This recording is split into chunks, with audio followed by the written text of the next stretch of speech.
Olá, meus queridos, sejam muito bem-vindos ao nosso canal.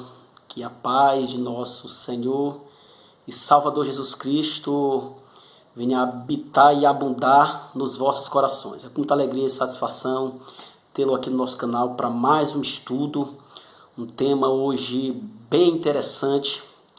Hoje nós iremos abordar Mateus capítulo 2, dos versículos 13 ao 23. Quero fazer um pedido para você que ainda não é inscrito em nosso canal. Peço que você venha se inscrever, peço que você venha nos ajudar no compartilhar desse canal, que tem por finalidade única anunciar o Evangelho da salvação em Cristo Jesus. O Evangelho que liberta, que transforma, cujo tema é o tema do canal, Jesus Cristo, a verdade que liberta. Então, sem mais delongas, vamos para o tema de hoje, um tema muito palpitante. Mateus 2, dos versículos 13 ao 23, como já falei. O tema é o frustrado plano do inimigo em matar o rei ainda menino. Os versículos 13 ao 23, assim nos diz as Sagradas Escrituras. Tendo eles partido, eis que apareceu um anjo do Senhor a José em sonho e disse: Dispõe-te, toma o menino e sua mãe, foge para o Egito e permanece lá até que eu te avise, porque Herodes há de procurar o menino para o matar. Dispondo-se ele, tomou de noite o menino e sua mãe e partiu para o Egito. E lá ficou até a morte de Herodes, para que se cumprisse o que fora dito pelo Senhor por intermédio do profeta: do Egito chamei o meu filho. Vendo-se iludido pelos magos, enfureceu-se Herodes grandemente e mandou matar todos os meninos de Belém e de todos os seus arredores, de 2 anos para baixo, conforme o tempo do qual, com precisão, se informara dos magos. Então se cumpriu o que fora dito por intermédio do profeta Jeremias. Ouviu-se um clamor em Ramá, pranto, choro e grande lamento. Era Raquel, chorando por seus filhos e inconsolável, porque não mais existem. Tendo Herodes morrido, eis que um anjo do Senhor apareceu em sonho a José no Egito e disse-lhe: Dispõe-te, toma o menino e sua mãe e vai para a terra de Israel, porque já morreram os que atentavam contra a vida do menino. Dispôs-se ele, tomou o menino e sua mãe e regressou para a terra de Israel. Tendo, porém, ouvido que Arquelau reinava na Judéia, em lugar de seu pai Herodes, temeu ir para lá. E por divina advertência, prevenido em sonho, retirou-se para as regiões da Galiléia e foi habitar numa cidade chamada Nazaré, para que se cumprisse o que fora dito por intermédio dos profetas: ele será chamado Nazareno. Pois bem, temos lido Mateus capítulo 2, dos versículos 13 ao 23, né? Conforme nós já citamos o tema. Vale ressaltar que nos capítulos 1 e capítulo 2 aqui de Mateus, nós temos pelo menos 3 aparições ou 3 visões em sonhos de um anjo aparecendo a José. Primeira ocasião nós vemos lá quando ele quis deixar Maria secretamente, e o anjo do Senhor apareceu e disse: não temas recebê-la por tua mulher. O segundo caso está aqui no versículo 13, né? Que o anjo aparece para ele dando uma diretriz para ele, que ele fosse para o Egito, que ele saísse do país, né? Deus tinha o seu propósito. E a terceira aparição do anjo em sonho para ele foi no versículo 19. O anjo agora aparece em sonho para ele para dizer que aqueles que queria tirar a vida do menino morreu. É sempre assim. Todos aqueles que querem parar o plano de Deus, a obra de Deus, o reino de Deus, todos aqueles que se insurgem, se declaram inimigos do Senhor, infelizmente, a menos que se arrependam, não tem como ter um final feliz. Então nós vemos que foi 3 aparições em sonhos, mas nós também vemos 2 advertências divinas, né? Uma foi logo no versículo 12, né, do estudo anterior. Essa divina advertência foi para os magos, os que vieram do Oriente, conforme o estudo passado, para eles não voltar pelo mesmo lugar para onde Herodes.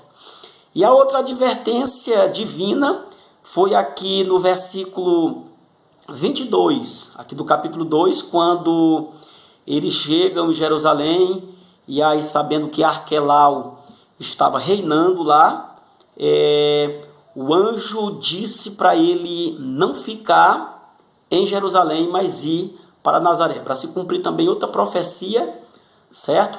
E Arquelau foi o que ficou reinando na Judéia, porque quando Herodes o Grande,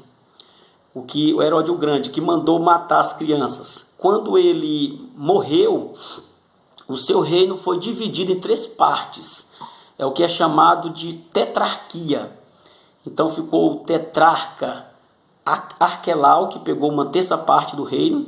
Depois o tetrarca Antipas, Herodes, ou Herodes Antipas, que é o que do dia de Jesus, o que teve no ministério de Jesus.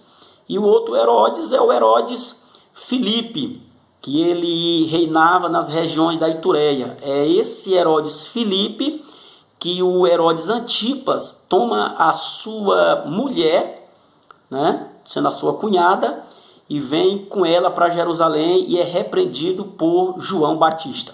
Pois bem, o texto dos versículos 13 ao 15 fala quando o anjo do Senhor diz para José para eles saírem do país, porque Herodes ia procurar o menino para o matar, né?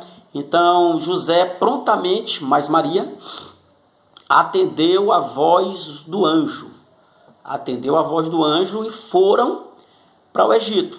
Aqui nós observamos que Deus deu o livramento, mas precisa da cooperação do homem, a sua obediência para os planos de Deus se concretizarem. Então, José prontamente com Maria atendem o conselho do anjo e vão para o Egito por um tempo determinado, até que de lá eu o chame, né? E lá, com essa ida deles para o Egito, se cumpre uma outra profecia.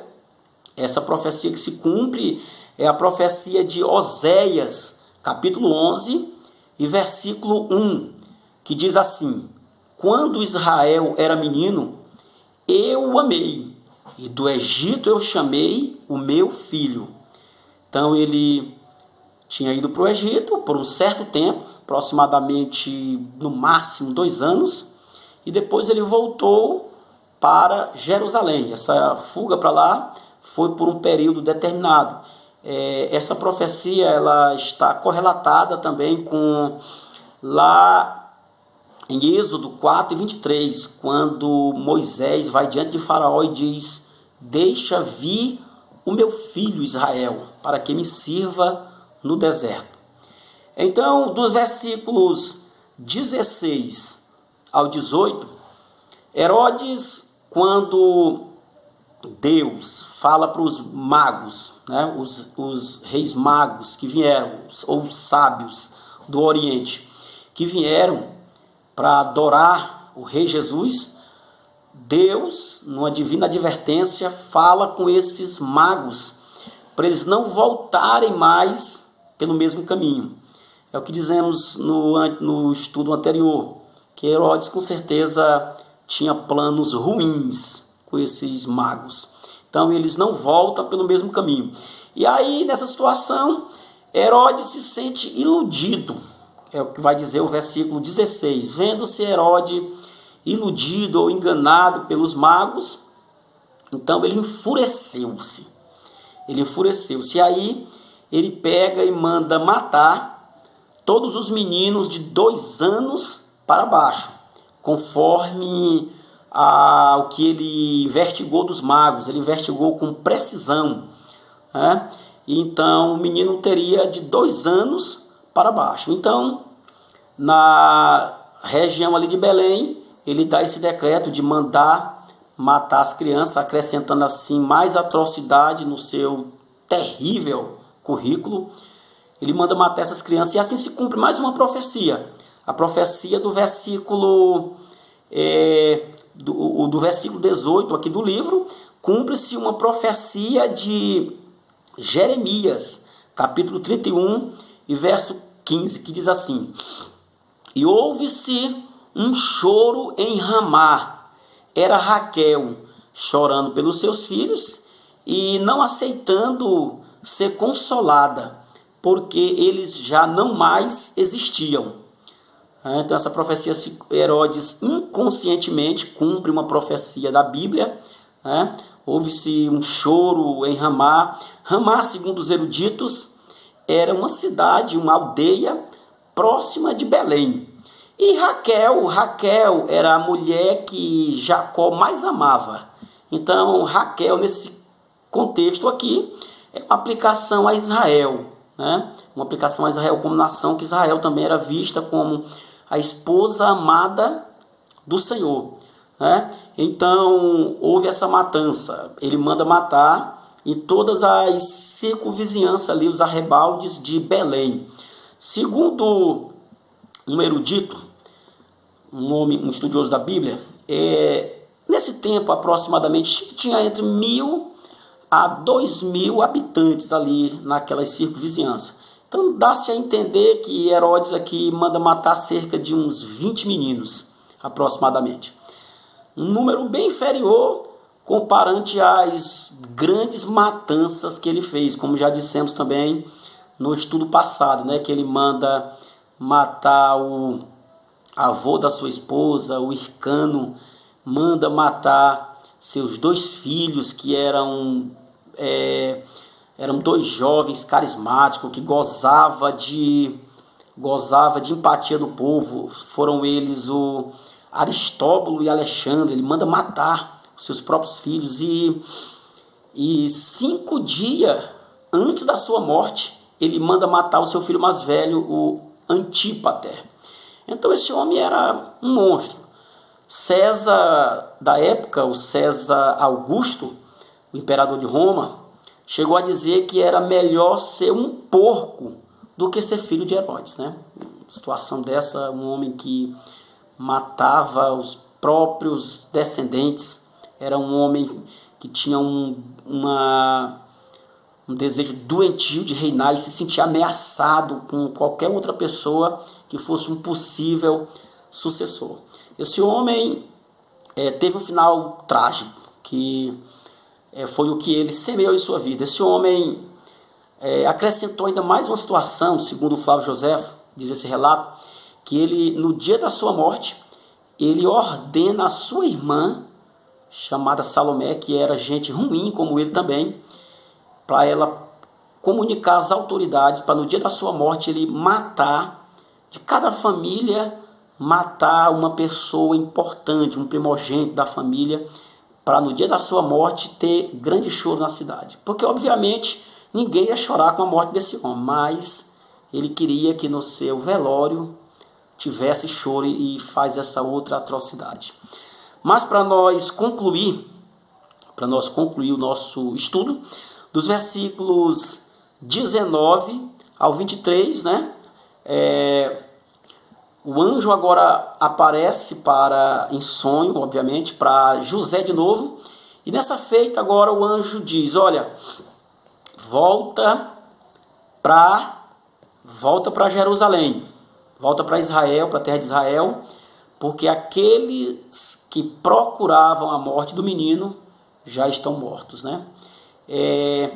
Esse ocorrido aqui de tentar matar o Filho de Deus ainda menino, algo semelhante ocorreu lá no Egito, quando se levanta um faraó que não conhecia José e manda matar todas os meninos, né, as crianças do sexo masculino, porque era justamente da linhagem dos judeus que viria Moisés, de Moisés viria o Salvador, Jesus. Então isso foi uma tentativa do maligno para frustrar os planos de Deus. Mas todas as tentativas do inimigo contra os planos de Deus, contra a vontade de Deus, contra o reino de Deus, sempre serão frustradas. Porque a Escritura diz que as portas do inferno não prevalecerão contra a igreja do Senhor, contra os intentos do Senhor. Nós vemos uma outra tentativa também do inimigo em tentar frustrar os planos de Deus, em tentar interceptar a vinda do Salvador ao mundo, lá no livro de Esther.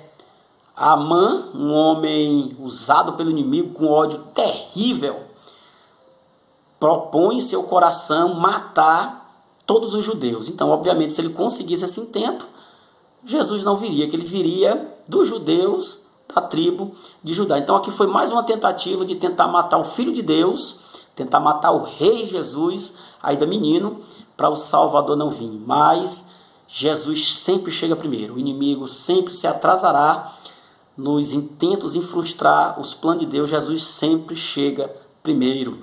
Louvado seja o nome do Senhor por isso. Então, meus amados, concluindo, quando eles chegam em Israel, ele quer habitar na Judéia, mas aí é sabido que Arquelau estava reinando lá. Arquelau, como disse no início, era um dos tetrarcas, né, um dos 3 reis que Herodes dividiu a terça parte para cada um do seu rei. Esse Arquelau foi um homem tão ruim, segundo registra Joséfo e alguns pais da igreja. Arquelau foi um homem tão ruim, um homem tão terrível. Nesse caso aí se aplica o ditado, isso não é via de regra, mas nesse caso aqui se aplica filho de peixe, peixinho né? E aí esse Arquelau fez tanta maldade que o povo não aguentou ele. Em 2 anos só, ele completou 2 anos do seu reinado, o povo montou uma excursão e foram até o César. Disse, não, tira esse homem de lá, que esse homem é terrível. E tiraram ele de lá e botaram Pilatos, que também era outro homem terrível, muito conhecido pelas suas maldades, né? Então, quando eles chegam lá, mais uma vez uma divina advertência diz para ele ir para Nazaré. E aqui é onde eu concluo. Ele indo para Nazaré, mais outra profecia se cumpre. Porque, conforme relata Mateus aqui, ele seria chamado Nazareno. É o que diz os profetas. A palavra Nazareno é uma proposta de emenda da palavra Nazireu, lá de Números, capítulo 6. Nazireu era alguém totalmente consagrado ao serviço do Senhor, que é o que foi o nosso Senhor Jesus Cristo. Mas ainda Nazaré vem do hebraico Nezer, que significa renovo, né? Significa renovo. Então, as profecias correlatas, né? As profecias que falam sobre isso aqui, Isaías capítulo 11 e verso 1, né? Que diz que do tronco de Jessé haveria um rebento, um broto, um renovo. E também lá em Zacarias capítulo 6 e verso 2 diz que virá o rei e o seu nome será renovo, que é o equivalente à palavra Nazaré. Então ele seria chamado Nazareno para se cumprir as profecias. Por aqui eu fico. Então, meus amados, Jesus é aquele que cumpre as profecias. Jesus é o renovo, é aquele que pode nos renovar. Ele disse uma certa feita: vinde a mim, todos que estáis cansados e sobrecarregados, eu vos aliviarei. Tomai sobre vós o meu jugo, que é leve, e o meu fardo é suave, e encontrarei descanso para as vossas almas. É o renovo, porque o seu jugo é suave e o seu fardo é leve. Então Jesus é aquele que nos renova, que renova a nossa vida, que dá um ressignificado às nossas vidas. Então, meu amado, como é de costume, eu, ao término das explicações, dos estudos, eu sempre faço um convite, tá bom? Se você, meu amado, minha amada que me ouve, ainda não tomou a sua decisão com Cristo, eu aconselho você a fazer. É Cristo quem salva. Igreja não salva, instituição não salva, pastor não salva, clero não salva, homem não salva, mas Jesus salva. Aleluia. A Bíblia diz que sem Cristo não há salvação. Não é dado nenhum nome entre os homens pelo qual importa que sejamos salvos. Então, meu amado, eu aconselho você, tome a sua decisão ao lado de Cristo. Procure uma igreja cristã que pregue o evangelho de verdade e visite e faça a sua decisão ao lado de Cristo. Se você se encontra afastado, eu aconselho você a regressar para os caminhos do Senhor. As portas da graça ainda estão abertas, porém um dia se fechará. E também é fato que a volta de Cristo é iminente e está muito próxima. Que Deus te abençoe. Compartilhe esse vídeo, nos ajude a divulgar o canal. Que Deus te abençoe e te guarde para todo sempre. Amém.